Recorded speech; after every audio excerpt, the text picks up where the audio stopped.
నిన్న సిఆర్డిఏ అధికారులతో చంద్రబాబు నాయుడు గారు ఒక సమావేశం నిర్వహించారు. ఆ కార్యక్రమంలో మంత్రి నారాయణ గారు, పయ్యావుల కేశవ్ గారు వీళ్ళు కూడా అటెండ్ అయ్యారు. అయితే ఎంత స్పీడ్గా మనం పనులు చేయాలి, ఎక్కడ ల్యాగింగ్ జరుగుతుంది, ఇవన్నీ నిన్న మీటింగ్లో చర్చకు వచ్చాయి. అయితే ఒక రకంగా వారు చెప్పినట్టుగానే ఒక 3 yearsలో ఎంతో కొంత రోడ్లైనా కొలిక్కొచ్చే విధంగా ఈరోజు వారి ప్రణాళిక ముందుకు సాగుతుందని మనం అయితే అనుకోవచ్చు.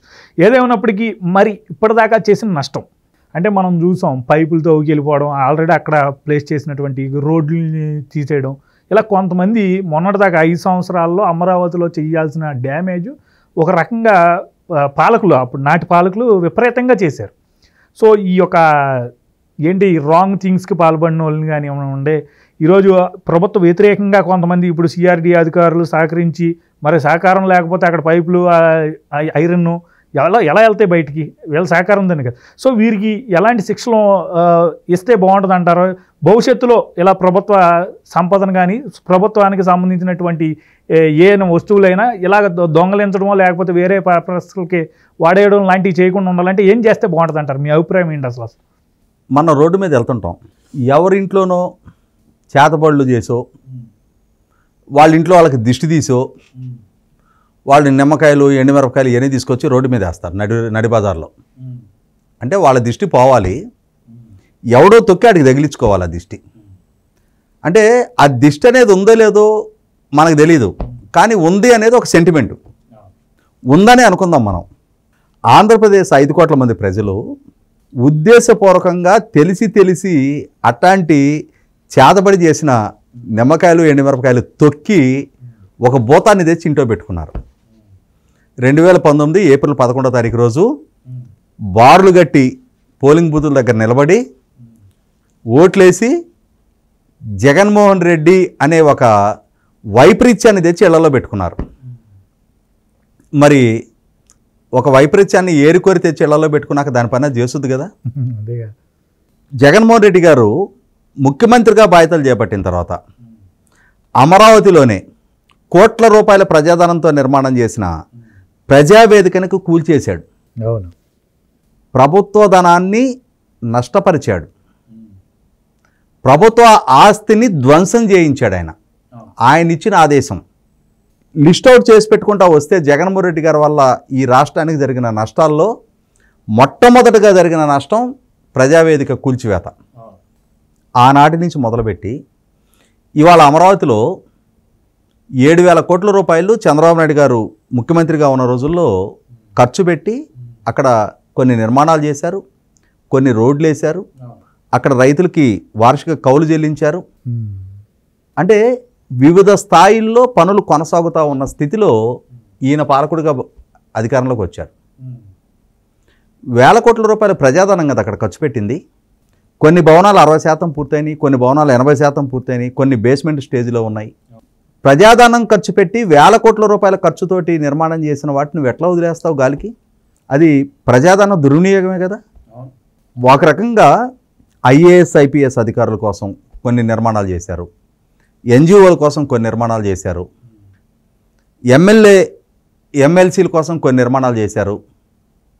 తర్వాత హ్యాపీనెస్ట్ అని చెప్పని ప్రైవేటు వ్యక్తుల కోసం సిఆర్డిఏ ద్వారా ఒక రెసిడెన్షియల్ టౌన్షిప్ మొదలుపెట్టారు. చాలామంది రాష్ట్ర ప్రభుత్వం నిర్మాణం చేస్తున్న ప్రాజెక్టు కదా, రాజధానిలో మాకు కూడా ఒక ఇల్లు ఉండాలి అని చెప్పని ఆ హ్యాపీనెస్ట్ బుకింగ్స్ కోసం సిఆర్డిఏ వాళ్ళు నోటిఫికేషన్ విడుదల చేస్తే కొద్ది గంటల్లోనే సబ్స్క్రైబ్ అయిపోయినాయి. అప్పుడు రికార్డ్ అది. అంటే దానిని పడకన పెట్టారు.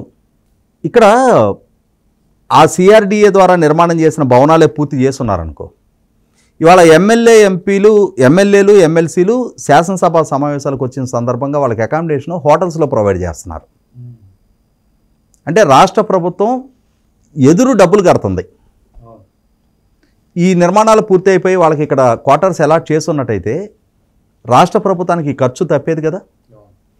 ఐఏఎస్ ఐపీఎస్ అధికారులకి హెచ్ఆర్ఏ ప్లే చేస్తున్నారు, వాళ్ళు బయట ఇళ్లలో అద్దెకుంటున్నారు.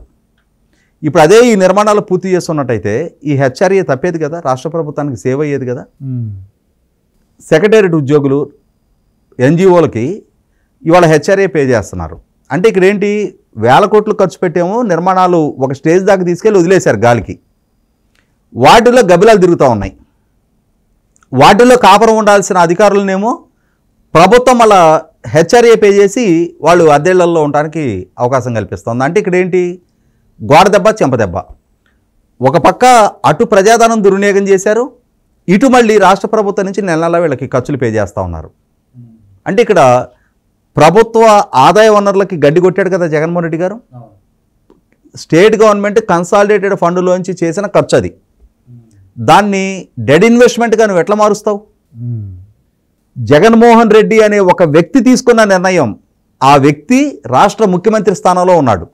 అంటే ముఖ్యమంత్రి అనే ఒక వ్యవస్థ ఒక తప్పుడు నిర్ణయం తీసుకున్న పర్యవసానం వేల కోట్లు ఖర్చు పెట్టి చేసిన నిర్మాణాలు నిరుపయోగంగా మారిపోయినాయి. పైగా శాశ్వత సచివాలయం, శాశ్వత హైకోర్టు, శాశ్వత అసెంబ్లీ కోసం అని చెప్పని రాఫ్ట్ ఫౌండేషన్స్ వేశారు.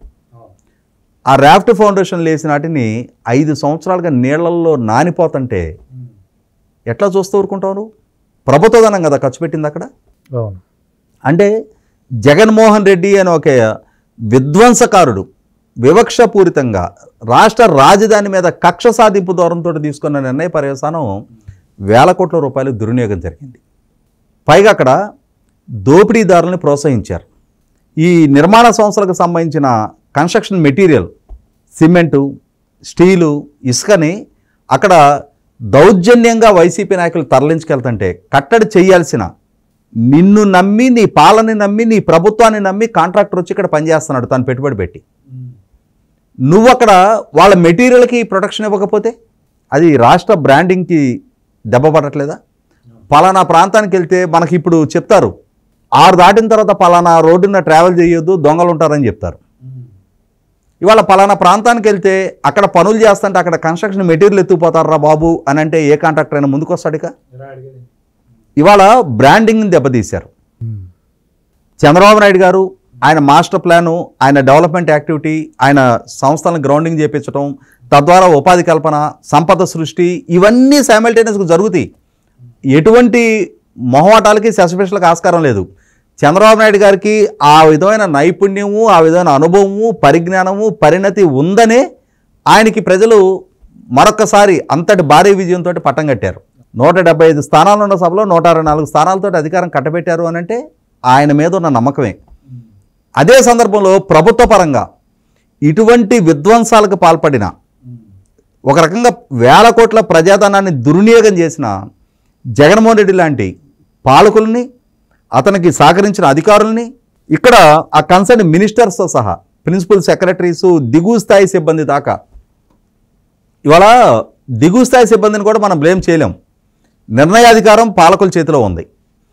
పాలకుడుగా ఉన్న జగన్మోహన్ రెడ్డి గారు ఒక తప్పు నిర్ణయం చేస్తున్నప్పుడు అతన్ని కరెక్ట్ చేయాల్సిన బాధ్యత కన్సర్న్ ఐఏఎస్ అధికారులది.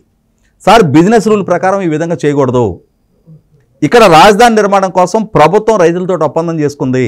మనకి గౌరవ హైకోర్టు మనకు వ్యతిరేకంగా తీర్పు ఇచ్చింది.